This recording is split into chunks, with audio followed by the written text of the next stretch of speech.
عدل تمہاری زندگی کی بنیاد ہونا چاہیے. تقوی کا اہم رکن عدل ہے. تقوی ایک ایسی خوبصورت محفوظ زندگی ہے. محفوظ زندگی تعادل سے ہوتی ہے, توازن سے ہوتی ہے. توازن عدل سے قائم ہوتا ہے. عدل آپ کی شخصیت میں تعادل ہو, آپ کے رویے میں تعادل ہو, آپ کی گفتگو میں تعادل ہو, توازن ہو, پھر آپ تقوی کی طرف آگے بڑھ سکتے ہیں. پھر آپ محفوظ ہیں لغزشوں سے, گرنے سے, گمراہی سے, دائیں بائیں جانے سے, جب آپ کے اندر یہ تعادل اور عدل آ جائے گا. عدل کے لیے امیر المومنین فرماتے ہیں کہ عدل ایک بہت ہی دلچسپ چیز ہے. عدالت گفتگو میں بہت وسیع ہے. العدل اوسع الاشیاء فی التواصف. جب بات کرو, تقریر کرو, خطبہ دو, درس دو عدل پر, تو بہت بڑا میدان ہے, بڑا وسیع میدان ہے. آپ اشرے کے اشرے پڑھ دو اس کے اوپر, آپ گھنٹوں لیکچر دو عدل کے اوپر, گھنٹوں گفتگو کرو. وَأَضْيَقُ الْأَشْيَاءِ فِي التَّنَاصُفِ. لیکن جب دو بندوں کے درمیان معاملہ آ جائے, آپ کے اور دوسرے کے درمیان, یا آپ کے بھائی اور دوسرے کے درمیان, یا آپ کے خاندان اور دوسرے خاندان کے درمیان, جب معاملہ درپیش ہو جائے عدل کا, وہاں پر بہت تنگ ہو جاتا ہے عدل کا دائرہ. وہاں تنگی محسوس ہوتی ہے, وہاں انسان سے عدل قدم اٹھایا ہی نہیں جاتا. اتنا تنگ ہوتا ہے کہ انسان عادلانہ قدم سمجھتا میں اٹھا ہی نہیں سکتا. یہاں کیا کروں, پھنس گیا ہوں میں یہاں پر. یہاں پہ تعادل کرو, یہاں پہ عدل کی بات کرو.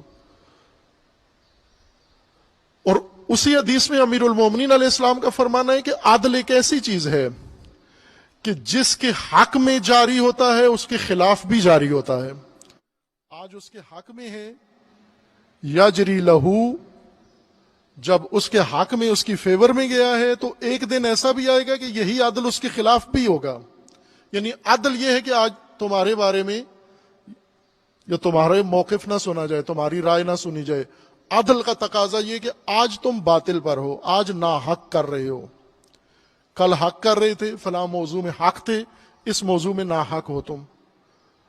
اور جب انسان کے خلاف عدل کسی وقت جاری ہو تو اس کے حق میں بھی ایک دن جاری ہوتا ہے.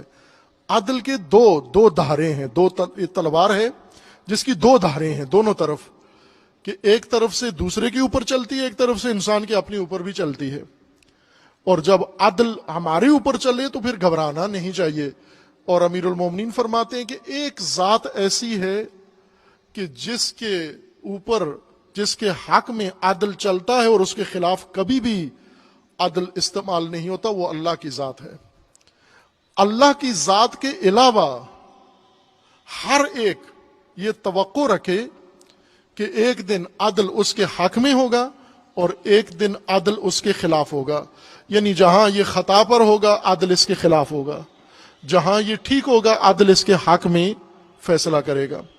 اور آپ اپنے آپ کو عدل کا پابند بناؤ, نہ قرابت و داری کا, نہ قرابتوں کا, نہ رشتہ داروں کا, نہ قبائلیت کا پابند بنو. عدل پر قائم رہو, چونکہ تعادل, توازن سے انسان محفوظ رہتا ہے. آپ کب دنیا و آخرت کے خطرات و آفات و عذاب سے محفوظ ہیں؟ جب آپ نے لغزش نہیں کھائی. لغزش اسی وقت ہوتی ہے جب توازن کے ساتھ زندگی بسر کریں. اس لیے تقوی کا ایک اہم رکن عدل ہے, اور وہ بھی عدل گفتگو میں, بات چیت میں, گواہی میں, شہادت میں.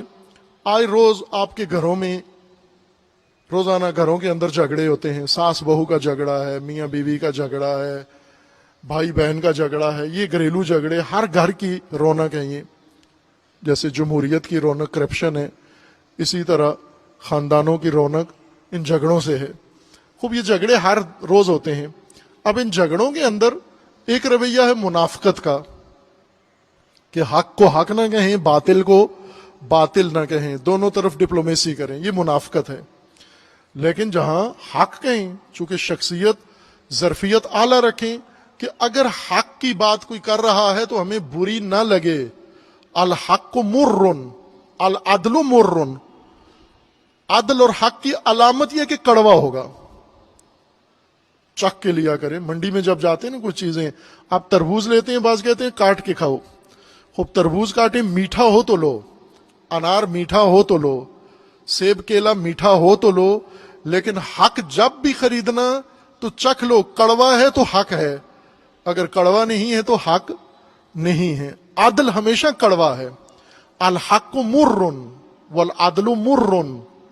حق اور عدل کڑوے ہوتے ہیں, اور جب کوئی کڑوی بات کرے تو اس کو دشمن نہ سمجھو اپنا, سمجھو دوست ہے ہمارا, درست بات کر رہا ہے. جو کڑوی لگی ہے ہمیں تو ٹھیک ہے, اس کا مطلب بات ٹھیک کر رہا ہے.